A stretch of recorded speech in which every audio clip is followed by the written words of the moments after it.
Welcome back to Hayes on the Range. Yeah, I'm kind of excited about this video. We're doing a steel frame showdown. We got the Walther PDP Pro steel frame, 4.5 inch, the M&P HD competitor steel frame, and then the Canik Rival S steel frame. We just gonna go over what we feel, which parts are better, which is better out of the box and all these things. So first we'll start off at, we're not gonna say the MSRP, we're just gonna give like the street price. The Walther PDP Pro is coming in at about 1,600 bales of hay. This M&P is coming in at about 1,200 bales of hay, and the Canik, the most affordable of the bunch, is coming in about 750 bales of hay. So when it comes to that, the Canik wins. It's the most like reasonably priced one. We can talk about the weights. The PDP is coming in at 40 ounces. The M&P is the lightest of the bunch. It's coming in at 34.9 ounces. And then you got the heaviest, the Canik Rival S, coming in at 42 ounces.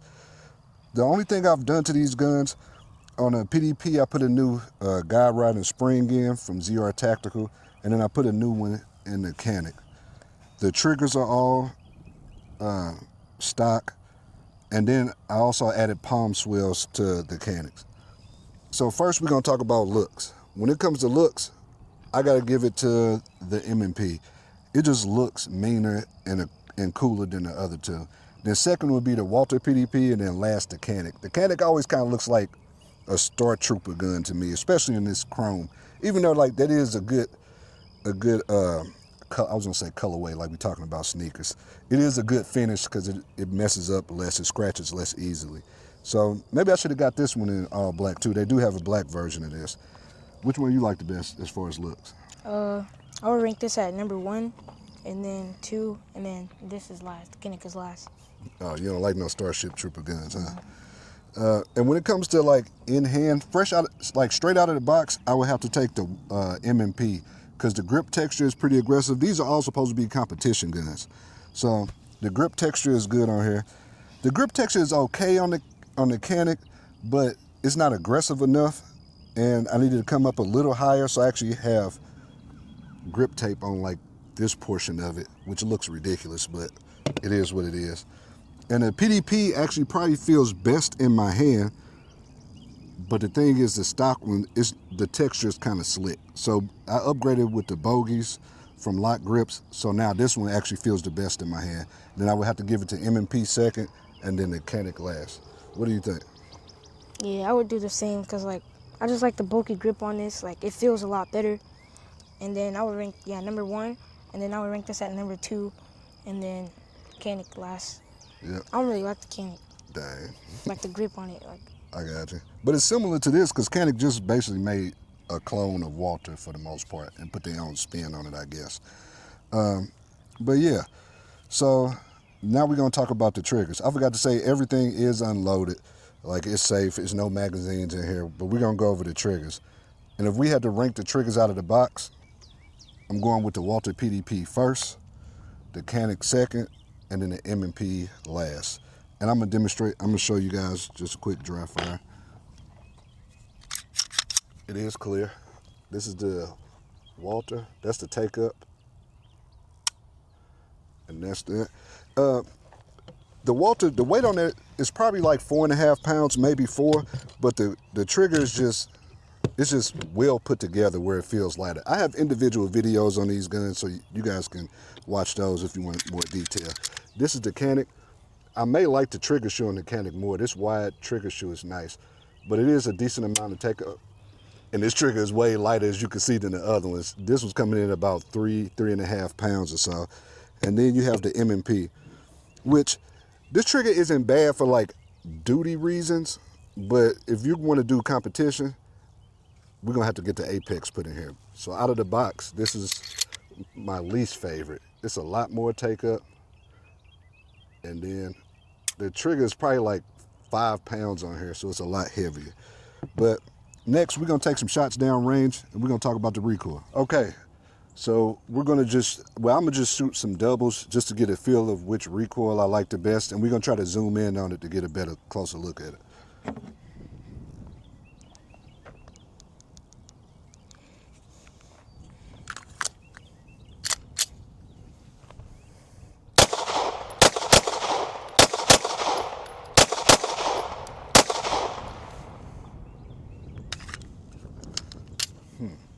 We are shooting 115 federal champion, so I forgot to mention that.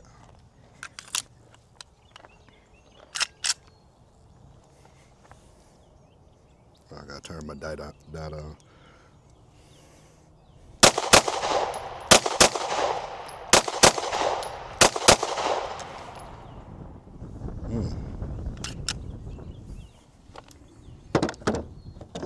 And now we got the Canik Steel Frame.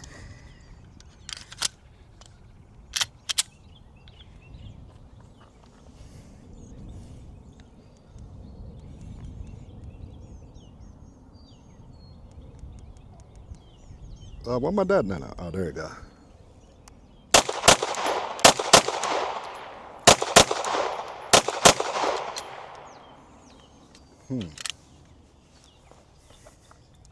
All right, I'm gonna save my thoughts to after Bryce shoots. Actually, I'm just gonna tell my thoughts right now. So, I have to give it to the PDP actually. Well, with the 115 grains, it might feel different with 124 and 147s, but as of right now, the PDP was just a little softer and like I don't know, it was just less. It just handled it well. The M&P, it was still nice. Like all these guns is 9 mil and we're shooting pretty heavy guns, so it's not as bad. The M&P was probably second, and then the Canik was last, which is weird because the Canik is the heaviest. But I kind of want to shoot some more just to double check. But I know the PDP felt the softest with the 115s. I'm not finna shoot like different grains today and make this a long drawn out video. Yeah, but as of now, the PDP, it might as well just be a tie between the Canik and the M&P on which recoil I like the best. Look, the Canik first.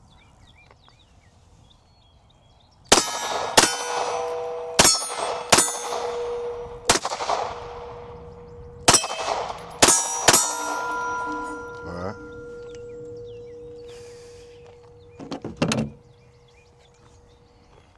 You gotta put one in there.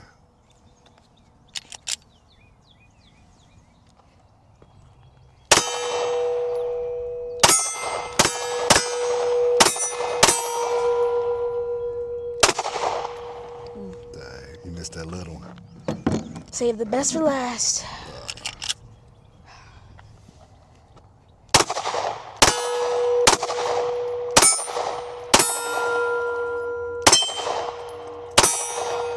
Is it the best? Man. Honestly,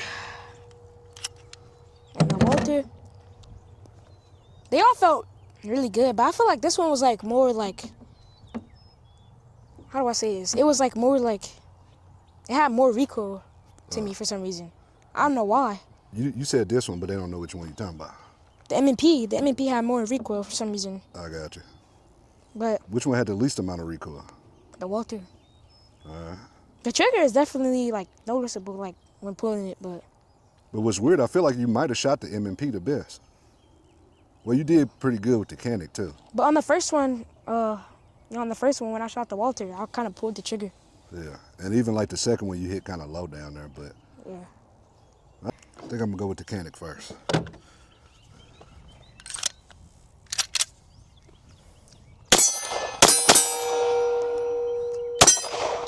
I didn't know I had 5 rounds in that one.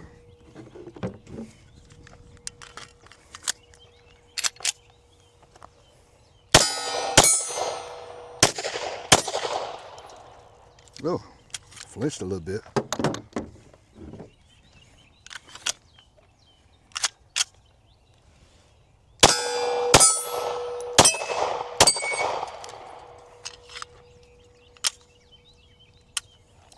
All right.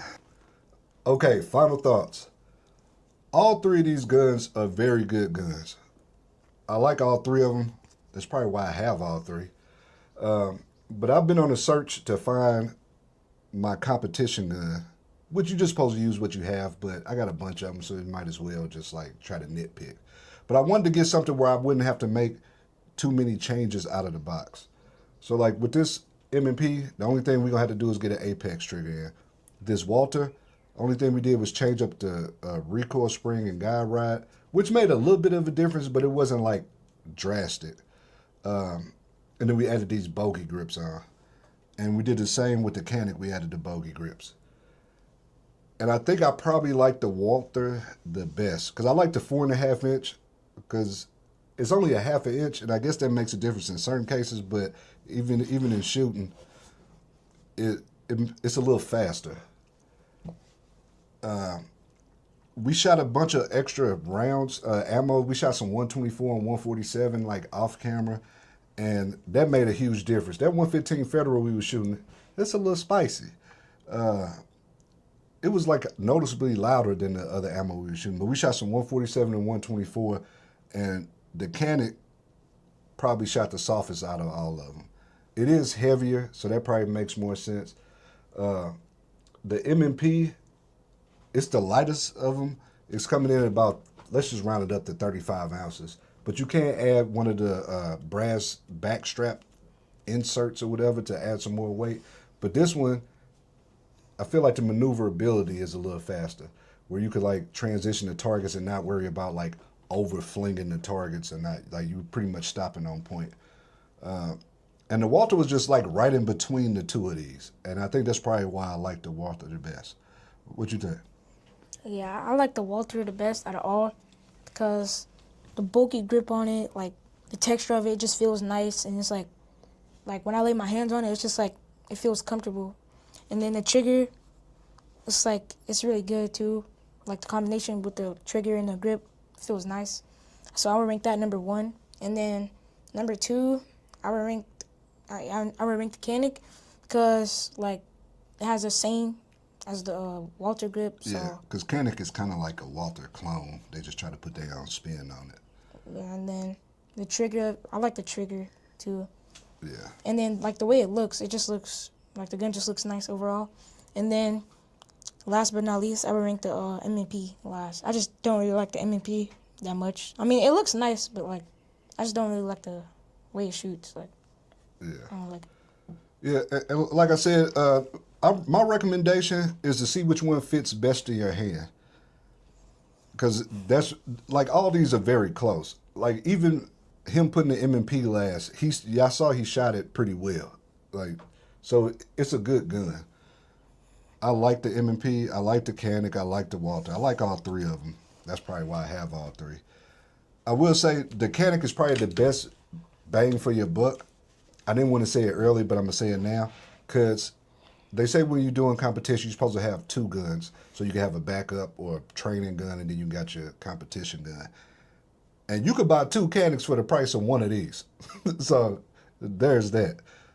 So you get a lot of value for your money.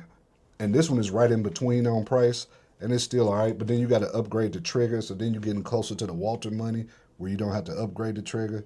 So it's just one of them things. It's just whatever feels better in your hand. But for me, I'm going to go with the Walther because it's like right in between the two. It gives me a little bit of both or whatever. And I guess that about wraps it up. That's about it. Yeah. And what you think, that's going to be your competition gun? Yeah, honestly, since you're going to use the Walther, yeah, I might as well just use this one, the Steel Frame Canik. All right, y'all heard it first. Bryce has chosen his competition gun, and I think I have chosen mine. I do have some matches coming up. I'm going to have my first USPSA match coming up because I've only been shooting like the IDPA. Well, I said shooting like I've been shooting for a while. I shot a couple of them, and then I shot a steel challenge match. But yeah, we're going to see how this journey goes. We're going to make sure we document it. Don't forget to like and subscribe. Peace. Okay, so Bryce doesn't know this yet. Well, I guess he'll know this once he watches this video. I'm going to let him use the PDP. I feel like it fits his hand better. Mine's like I have to like really concentrate to connect my support hand to it just because I guess the way the panels are or whatever. So I'm pretty sure I'm going to use the M&P. I did get an Apex trigger put in there. Changed the game. Made it way, I like it a lot more. And I got one of them kinetic dog tags to help the debris from flying up on my optic. So yeah, this might be it. Even though the USPSA match I just shot, I used the Glock 47. But that's a whole different story. But yeah, I think this might be the one. Peace.